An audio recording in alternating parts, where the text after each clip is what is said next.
Origami is one thing which is great because you don't have a deadline really. You don't have to make a space shuttle launch in 3 years. You don't have to build a car. It's just kind of your own schedule.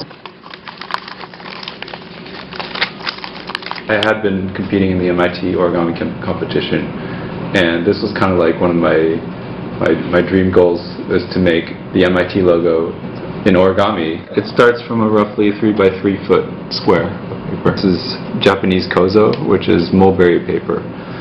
It comes from mulberry bark. It's very thin and very strong. This probably took like 25 to 30 hours over the course of a week.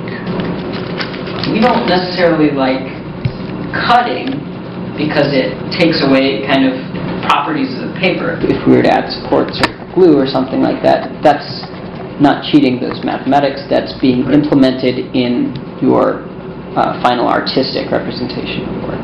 Here are going to be our head and our tail, our wings, and notice that we have these 4 smaller flaps, and those are going to be the legs for the model. It's usually a step at which you go through as an origami designer. You try to make an insect and try to usually make one better than the next guy, right?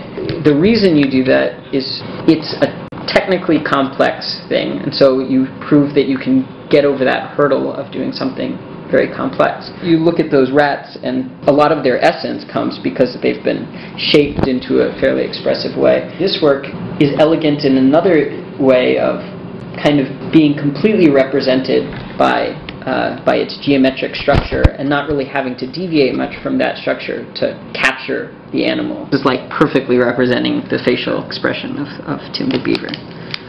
So it's sort of leisure, but it's also has a goal that you orient towards. I'll sleep on it, I'll think about it in the shower, or maybe months will go by and I don't have to think about it.